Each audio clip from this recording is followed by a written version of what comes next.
So today I'm going to talk to you about nicotinamide riboside and my experience of taking it and how it has affected arthritis. I also want to talk to you about how it's possible to optimize the process of boosting your NAD levels as you're taking nicotinamide riboside.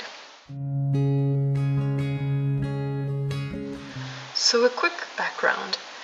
I have had arthritis in my hip, and about a year ago it got to the point where I wasn't able to walk anymore, and I was in constant pain, even sitting or laying down, and so sleeping became a challenge. And at that point I started to fast, and fasting was a miraculous healing for me. It helped me a lot. And after a few days of not eating, my hip felt very much better. But after that, I would do intermittent fasting, 20 hours of fasting each day and 4 hours of eating. And with that, I would improve slowly over the coming months.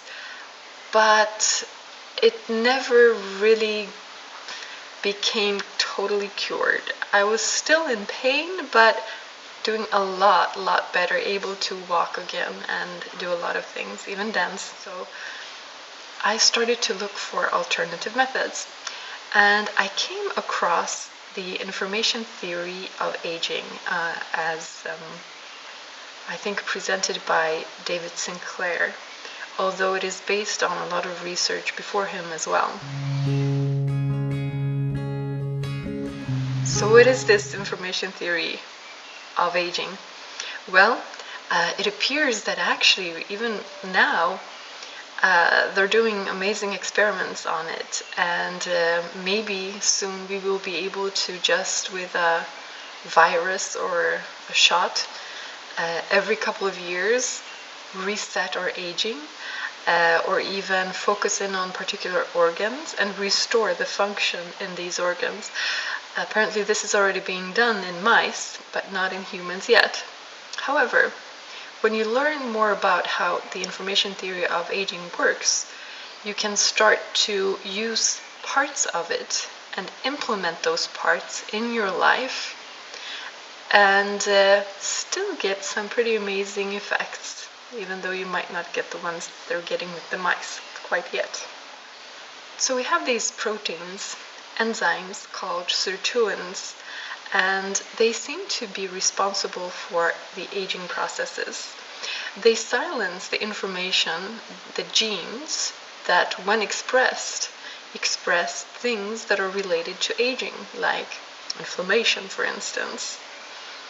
And so these sirtuins are a key to understanding how aging comes about. When they work really well, then they fix our DNA and they silence the information that leads to aging. But over time, our sirtuins work worse and worse. And one of the reasons is that the NAD levels of our body in general, NAD, nicotinamide adenine dinucleotide, it's a substance that we have in our mitochondria, for instance, that helps us with the energy processes. But this is also something that the sirtuins use. So they use NAD and they use it up in order to work. So for their work, what they do is they deacetylation. This is what the sirtuins are doing. But basically, in order for them to do their work, they need NAD. And NAD levels in the body go down as we age. And so, if we can boost our NAD levels, then perhaps we can make our sirtuins work better. Indeed, that appears to be the case. So how can we boost the NAD levels? Well, there appear to be 3 key processes as I have understood. Number one, we need to have NAD precursors, something that will be turned into NAD. And we can get this from our food. In fact, this is what most of us are doing. However, it might not be sufficient, so we might need a type of supplement. And I recently wrote an article of my understanding on the information theory of aging, and in it I explain exactly why some of the best precursors seem to be nicotinamide riboside or possibly NMN. But NMN is not something that we have human studies on yet. I think we will have the first studies in December or so, and at that time we will know more about it. So at this time, nicotinamide riboside I know is something that works to boost NAD levels. So that's number one, we need the precursor. Number two, we need this precursor to be turned into NAD. And in order for this to happen, there are some things that we can do in our body to activate that process. And this has to do with stress, different types of stress, ways of stressing the cells.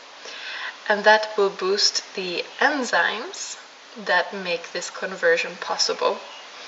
So, what kind of stress? Well, fasting is one, for instance, when there's a lack of nutrients.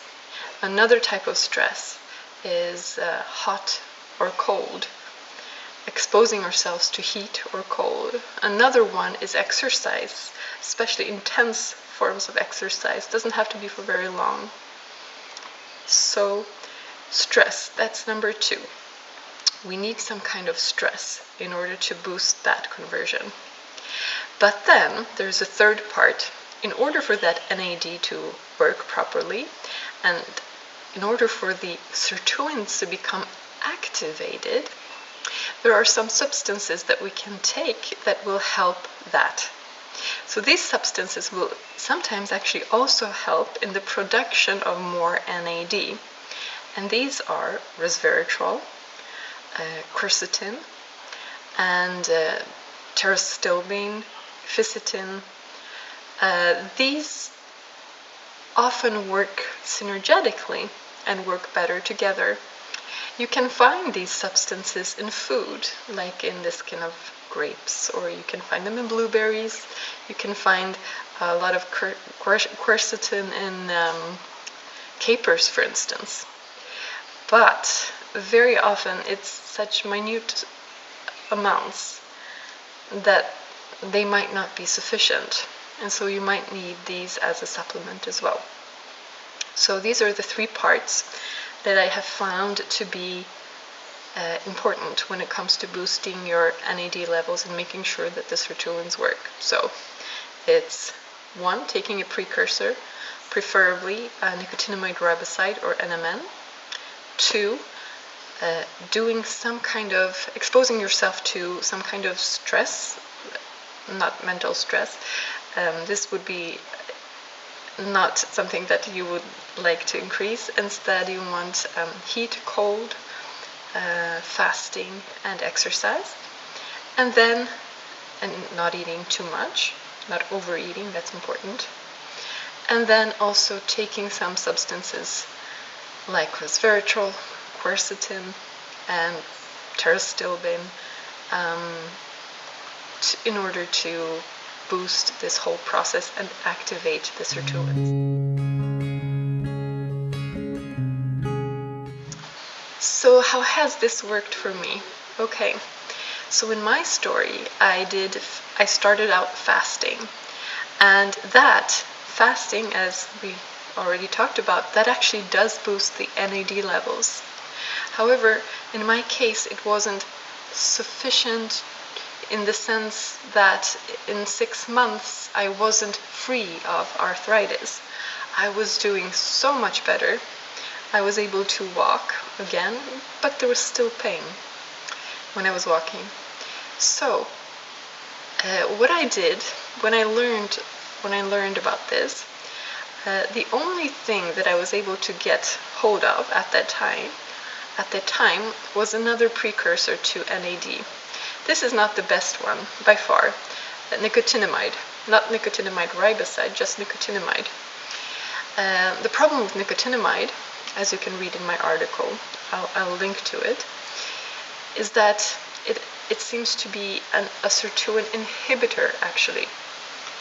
So although you will be producing more NAD, you will also be inhibiting the sirtuin. So it's not optimal.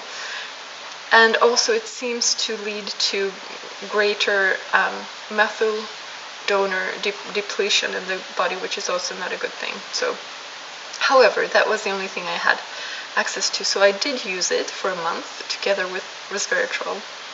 And during that month, I experienced a new level of healing in my hip. I was feeling a lot better. After that, I was able to get nicotinamide riboside. As I started taking nicotinamide riboside, from studies, I know that it takes about 2 weeks before you get to a higher NAD level and it becomes stable in your body. So I did notice that that month was yet a new level of healing. So now, for instance, I take 600 milligrams of nicotinamide riboside.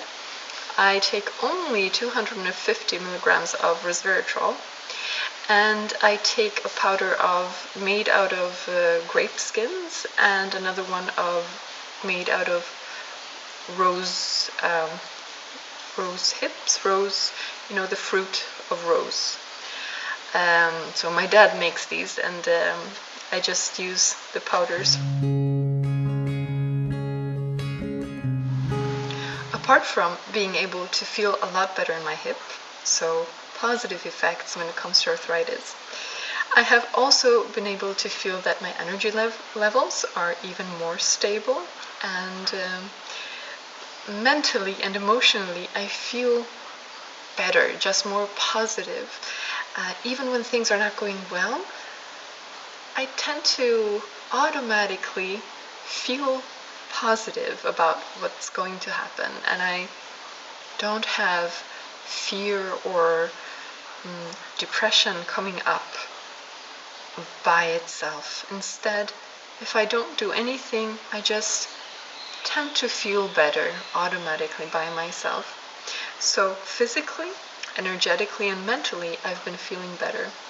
And I know that some people need a few months of taking nicotinamide riboside before they notice any effects. But in my case, even just 1 month has made a huge difference, especially when it comes to arthritis. So if you liked this video, please consider sponsoring me on Patreon. Then I will be able to do more videos, and I will also be able to write more about these kinds of things, these issues that I find very interesting myself.